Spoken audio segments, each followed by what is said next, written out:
ಎಲ್ಲರಿಗೂ ನಮಸ್ಕಾರಗಳು. ಆತ್ಮೀಯರೇ, ನಾನು ಪ್ರೊಫೆಸರ್ ಪಿ ಎಂ ಚೌಲ. ಇವತ್ತಿನ ಎಪಿಸೋಡ್ನಲ್ಲಿ BA 6 semester Indian public finance DSC 13 ಭಾರತದ ಸಾರ್ವಜನಿಕ ಹಣಕಾಸು DSC 13 ಈ ವಿಷಯಕ್ಕೆ ಸಂಬಂಧಪಟ್ಟಿರುವಂತೆ ಚಾಪ್ಟರ್ ವೈಸ್ ಇಂಪಾರ್ಟೆಂಟ್ ಕ್ವೆಶನ್ಸ್ ಅಧ್ಯಾಯವಾರು ಮಹತ್ವದ ಪ್ರಶ್ನೆಗಳನ್ನು ಚರ್ಚೆ ಮಾಡೋಣ.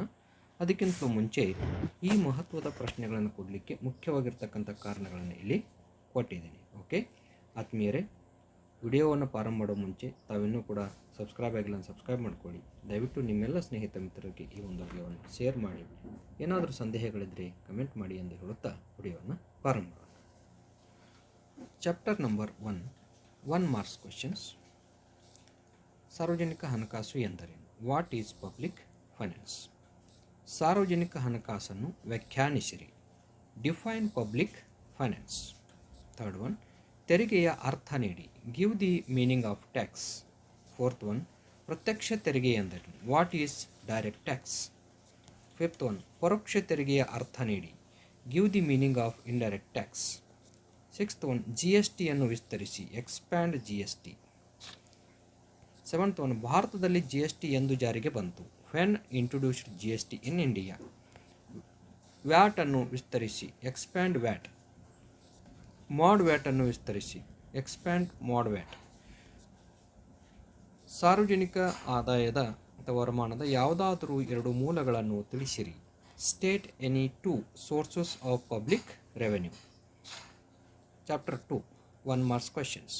ಕ್ವೆಶನ್ ನಂಬರ್ ಕಂಟಿನ್ಯೂ 11 ಆ್ಯಂಡ್ ಸಾರ್ವಜನಿಕ ವೆಚ್ಚದ ಅರ್ಥ ನೀಡಿ. Give the meaning of public expenditure. 12th one, ಸಾರ್ವಜನಿಕ ವಲಯದ ವೆಚ್ಚದ ಯಾವುದಾದರೂ ಎರಡು ಮೂಲಗಳನ್ನು ತಿಳಿಸಿರಿ. Give any two expenditure sources of public sector. ಸಾರ್ವಜನಿಕ ವೆಚ್ಚದ ಯಾವುದಾದರೂ ಎರಡು ತತ್ವಗಳನ್ನು ತಿಳಿಸಿರಿ. State any two canons of taxation. Then 14th one, ಸಾರ್ವಜನಿಕ ವೆಚ್ಚದ ಹೆಚ್ಚಳಕ್ಕೆ ಯಾವುದಾದರೂ ಎರಡು ಕಾರಣಗಳನ್ನು ತಿಳಿಸಿರಿ. State any two causes for increase in public expenditure. Chapter number 3 1 marks questions. Question number 15, ಸಾರ್ವಜನಿಕ ಸಾಲದ ಅರ್ಥ ನೀಡಿರಿ. Give the meaning of public debt. ಇದು ಬೇಡ, ಪಬ್ಲಿಕ್ ಡೆಟ್ ಅಷ್ಟೇ. ದೆನ್ ಆಂತರಿಕ ಸಾರ್ವಜನಿಕ ಸಾಲದ ಅರ್ಥ ನೀಡಿ. Give the meaning of internal public debt. Internal ಇಲ್ಲಿ ಆಗಬೇಕದು, internal public debt. 17th one, ಬಾಹ್ಯ ಸಾಲದ ಅರ್ಥ ನೀಡಿರಿ. Give the meaning of external public debt. 18th one, ಉತ್ಪಾದಕ ಸಾಲದ ಅರ್ಥ ನೀಡಿರಿ. Give the meaning of productive debt. 19th one, ಸಾರ್ವಜನಿಕ ಸಾಲ ಹೆಚ್ಚಲು ಯಾವುದಾದರೂ ಎರಡು ಕಾರಣಗಳನ್ನು ತಿಳಿಸಿರಿ. State any two causes for increase in public debt. 20th one, ಋಣ ವಿಮೋಚನಾ ನಿಧಿ ಎಂದರೇನು? What is debt cancellation fund. 21st, ಸಾರ್ವಜನಿಕ ಸಾಲ ಮರುಪಾವತಿಯ ಯಾವುದಾದರೂ ಎರಡು ವಿಧಾನಗಳನ್ನು ತಿಳಿಸಿರಿ. State any two methods of repayment of public debt. Then chapter number 4 1 marks question. Question number 22, ಕೋಶೀಯ ನೀತಿಯ ಅರ್ಥ ನೀಡಿರಿ. Give the meaning of fiscal policy. Question number 23, ಕೋಶೀಯ ಕೊರತೆಯನ್ನು ಕಂಡುಹಿಡಿಯಲು ಸೂತ್ರ ತಿಳಿಸಿರಿ. State the equation for to find fiscal deficit. 24th one, ಕೊರತೆ ಮುಂಗಡ ಪತ್ರದ ಅರ್ಥ ನೀಡಿರಿ. Give the meaning of deficit budget. ಕಂದಾಯ ಕೊರತೆಯನ್ನು ಕಂಡುಹಿಡಿಯಲು ಸೂತ್ರ ಬರೆಯಿರಿ. Then write the equation for to find revenue deficit.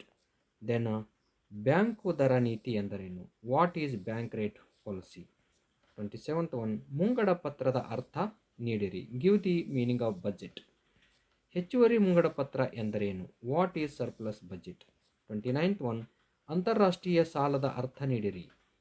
What is external or foreign debt.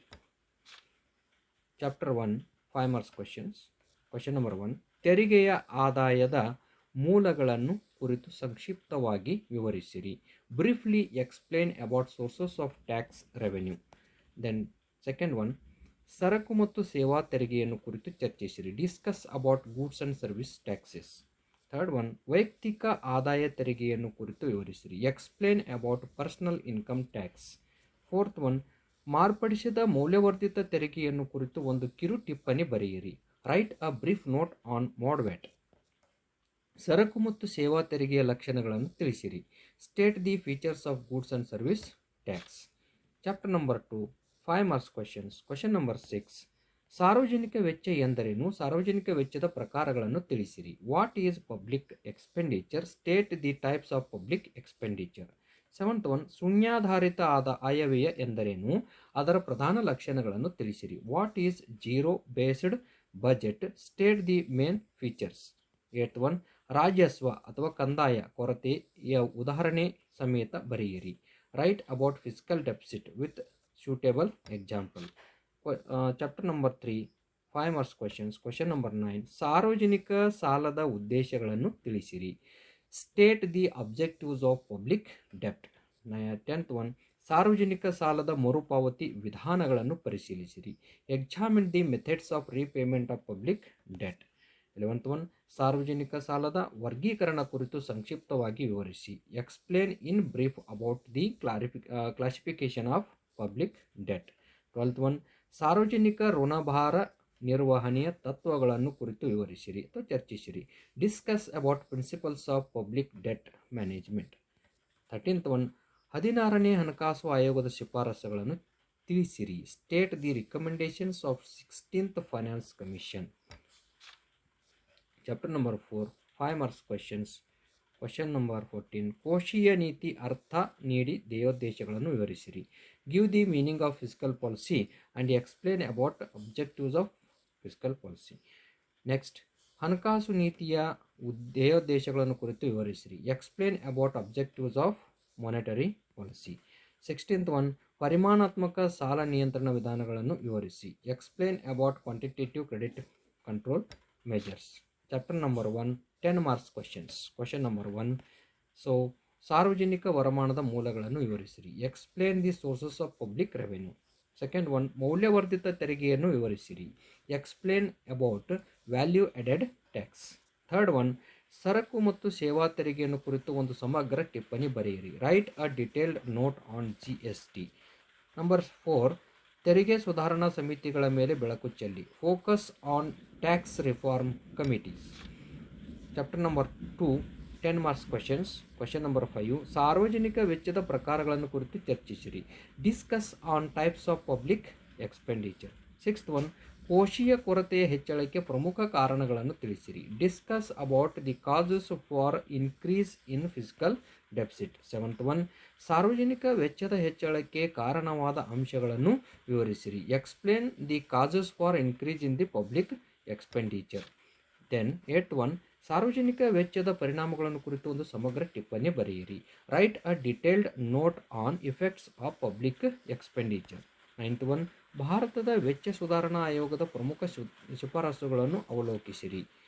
Examine the recommendations of the public expenditure reforms in India. 10th one ಆಯವ್ಯಯದ ಅರ್ಥ ನೀಡಿ ಮತ್ತು ಅದರ ವಿವಿಧ ಪ್ರಕಾರಗಳನ್ನು ಕುರಿತು ಒಂದು ಸುದೀರ್ಘ ಟಿಪ್ಪಣಿ ಬರೆಯಿರಿ. Give the meaning of budget and write a detailed note on types of budget.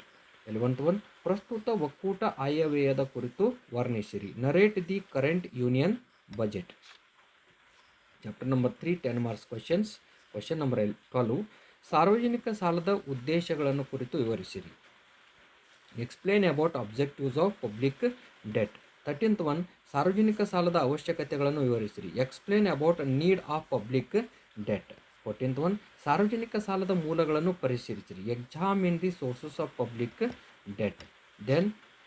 15th one ಸಾರ್ವಜನಿಕ ಸಾಲದ ಪರಿಣಾಮಗಳನ್ನು ವಿವರಿಸಿರಿ. Explain the effects of public debt. 16th one ಸಾರ್ವಜನಿಕ ಸಾಲದ ಹೆಚ್ಚಳಕ್ಕೆ ಕಾರಣಗಳನ್ನು ಕುರಿತು ಚರ್ಚಿಸಿರಿ. Discuss on causes for increase in the public debt. 17th one ಸಾರ್ವಜನಿಕ ಸಾಲವನ್ನು ಮರುಪಾವತಿಸುವ ವಿವಿಧ ವಿಧಾನಗಳನ್ನು ಕುರಿತು ವಿವರಿಸಿರಿ.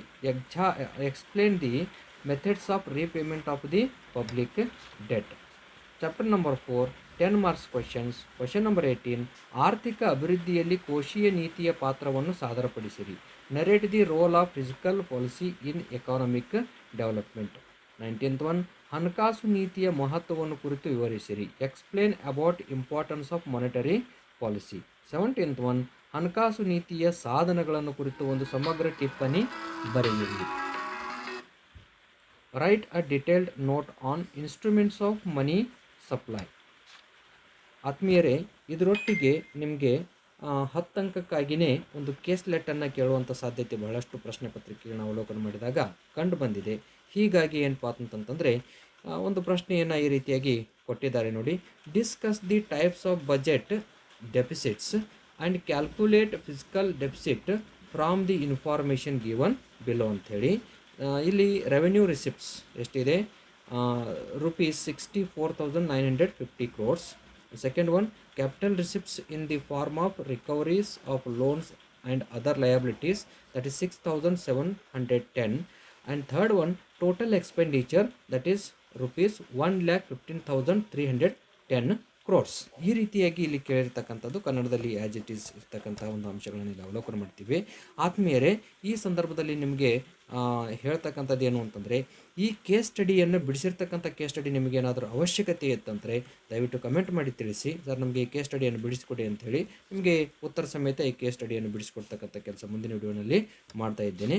ಹೀಗಾಗಿ ಆತ್ಮೀಯರೇ, ಭಾಳಷ್ಟು ಜನ ಕಮೆಂಟ್ ಮಾಡ್ತಾ ಇದ್ದೀರಿ, ಸರ್ ನಮಗೆ ನೋಟ್ಸ್ ಕಳಿಸ್ಕೊಡಿ ಅಂಥೇಳಿ. ನೋಟ್ಸ್ ಬೇಕಂತಂದರೆ 9964791356ಗೆ ನಿಮ್ಮ ಅಡ್ರೆಸ್ಸನ್ನು ಸಂಪೂರ್ಣ ವಿಳಾಸದೊಂದಿಗೆ ನನಗೆ ವಾಟ್ಸಪ್ ಮಾಡೋದ್ರ ಮೂಲಕ ಪಡಿಬಹುದು.